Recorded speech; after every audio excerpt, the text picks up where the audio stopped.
Radhe Radhe to both Swamiji and Vineetji, and a very warm welcome. Thank you so much for that kind introduction. And it's a pleasure and an absolute honor to be here face to face, even if it is virtually with Swamiji. And Swamiji, first of all, thank you so much for writing this commentary. That's the first thing I wanted to say because, it is just it is just the way how things turn out in life. I have been looking for reading another version of Bhagavad Gita. I have read various versions and various commentaries written by different scholars over my life. And since a few months, I had this thought in my mind that I should pick it up again, and maybe it will throw up some new insights for me. And that is when your book came out, your commentary on the Bhagavad Gita has come out, and this gave me the opportunity to connect with this amazing text once again. So thank you so much for bringing it out at this time, and also for making it so simple and so easy to understand. Vineet, God's ways are really amazing. Thank you for your kind words. I went today and heard a couple of your videos on YouTube, and it is so delightful to see a young person like yourself taking up our ancient heritage and presenting it so nicely with such an engaging manner. So happy to know that your books are doing so well, and wish you ever increasing success in future. Thank you so much, Amiji. It means a lot. And I think, it's just a way to connect with the modern audience. And I hope a lot of people pick up this commentary as well of the Bhagavad Gita, because since the time actually you mentioned the podcast and the videos that I've been doing, I keep getting a lot of questions from people, about which version or which book should they pick up. Even if they want to read the Bhagavad Gita, they always want recommendations of the authors. And now I think this is the perfect book for me to recommend. So I think it's just, everything just ties up beautifully. Well, Vineet, just a humble confession. Actually, when I started going to the US, people would ask me the same question, that which version of the Gita should we read? And then when I looked around, I said, maybe things can be explained more simply and more clearly, and that's the reason why I wrote this down. Right, definitely, most definitely, Swamiji. And I think I would like to start there. As a man of science, you are, an IITian and an ex-IIM, and you have, and you were probably one of the first batches, to come out of IIM, if I'm not mistaken. So you've been at the forefront, on the technology aspect and the science aspect of it. And I, being a doctor, I also get asked this question, what is a man of science doing with, delving into religious books? So on a personal level, I think that is the first question I want to ask you. What do you think? What is your opinion about this? Can science and religion or spirituality coexist? Absolutely, Vineet. Actually, I have not abandoned the logical mindset which got developed during the study of science. I have just extended it further, because science trained us to think rationally, to analyze, etc. But then it left certain blanks.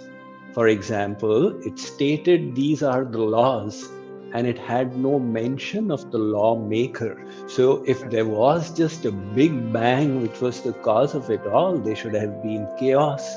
And there is no effort to explain in the whole body of science that why do laws exist in the first place. And Right. that curiosity was there in my mind all the while. So when I started studying our Vedic scriptures, in particular the Bhagavad Gita, all these answers came streaming in. So when I started studying our Vedic scriptures, then the understanding came that there is really no conflict between science and religion. Science is studying the external world and helping us harness its energies for our for enriching the quality of our life. And spirituality is talking about the inner world, how to purify ourselves, develop our character, how to enhance and adorn ourselves with virtues, how to find meaning and purpose in life. And these can be wonderfully reconciled. So in the Bhagavad Gita, Sri Krishna doesn't discard materialism. He keeps it right there. In fact, Arjun wants to discard it. And he says, I will give it all up. And Sri Krishna keeps on insisting, no, Arjun, you have to go ahead and do it. Atyashnatastu yogosti. He even goes to the extent of saying that, look, if you stop eating, if you stop drinking, if you stop sleeping, if you stop taking care of your body, you cannot even be a successful spiritualist. So the message is very clear. The goal is spiritual, but at the same time, material science also needs to be utilized for the maintenance of our body. Right, Swamiji. Definitely. I think that is something that a lot of people don't understand. That the Bhagavad Gita was recited on a battlefield, and it was a call to arms, for Arjun rather than leaving everything and taking sannyas. And I think that is a good segue into the next question that I have in my mind, which was regarding the Karma Yoga and the Karma Sannyas. So you have very beautifully explained it in the book, but for the benefit of the audience, I would request you to just highlight a couple of aspects about both these modes. Yes, Vineet. Through the Bhagavad Gita, the goal is clarified that we are spiritual beings, and hence our purpose in life is spiritual, which is the realization of the ultimate, call it God realization or self-realization. It's a pure spiritual goal. So the question arises in everybody's minds that can we just give up all our worldly duties and pursue that spiritual goal singularly? We have various responsibilities in the world, our duties to parents, society, family, profession, nation, the world. Can we all just chuck it off? Is it justified? So the path of karma sannyas is one where we reject all Laukik and Vedic karmas, worldly duties and Vedic duties. The Karma Kand, the Sandhya Vandan, etc., they are all categorically left behind. And one is completely dedicated to the spiritual path. So that is the instruction that comes at the end of the Bhagavad Gita. Sarva dharman parityajya mamekam sharanam braja. Now somebody may ask, is that morally justified? We're giving up all our worldly duties and saying, okay, only God, God, God. It is for somebody who is at that platform. Even in the dialogue between Ram and Lakshman, we see this. When Ram was to depart to the forest, Lakshman said, I will accompany you. And Ram said, look, you have your duty to your father and to the city of Ayodhya.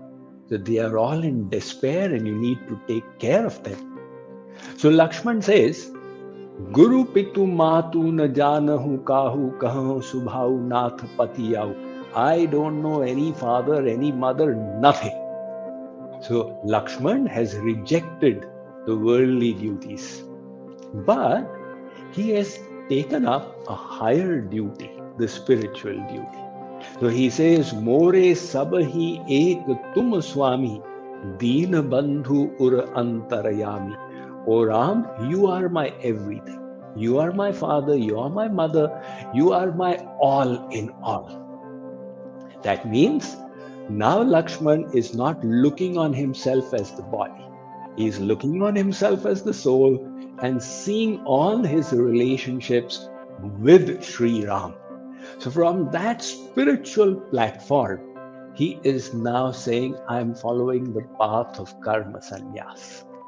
When somebody follows such a path, Sri Krishna 18.66, that powerful verse. He says, Aham Twam Sarva Papebhyo Mokshashyami Mashucha.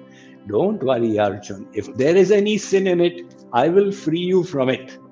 Because that was the ultimate purpose of all dharma, to reach God. However, interestingly, in the Bhagavad Gita, Sri Krishna is not recommending it through the 18 chapters until the last. So in the 5th chapter, Arjun asks Sri Krishna the question that on one side you say that one who is a realized soul does not have any social obligations, and yet you are asking me to work. So please tell me, Sri Krishna, which of these two is superior? Karma Yoga, living in the world and practicing spirituality, or Karma Sannyas, renouncing it all? The Sri Krishna gives an astonishing answer in 5.2. He says, Sannyasaha karma yogascha nishreyasakara vibhav. Arjun, whether you follow karma yoga or karma sannyas, both will take you to the ultimate goal. You stay in the world and be spiritual, or renounce the world and be spiritual.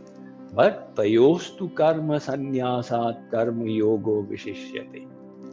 Superior to karma sannyas is karma yoga.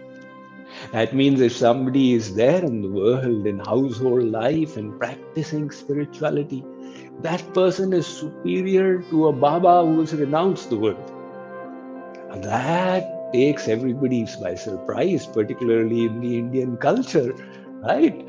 Where the sannyasis are put at the highest pedestal. So the logic is twofold. Firstly, a karma sannyasi has renounced all dharmas and is only adhering to the spiritual dharma of love for God. Now, supposing the karma sannyasi cannot hold on to the spiritual dharma, then what does he do? Then he is neither here nor there. He is following no dharma at all. So the worldly man is better. At least he or she are doing their worldly duties. And this guy has left it all to do nothing at all. Right. Then Sri Krishna gives Arjun a different kind of logic. Very interesting logic. He says, Yad yad acharate shreshtas tatta teve taro jana. Arjun, what great people do, the rest of society follows as their role models. So Arjun, you may be qualified for that step. You may be such a yogi. But the problem is that everybody else will want to follow you. You know, Arjun ran away into the jungle, let me also do it. And they will be hurt by that step. So for Lok Adarsh, for the benefit of the world, you establish yourself as a role model of doing both, which is Karma Yoga.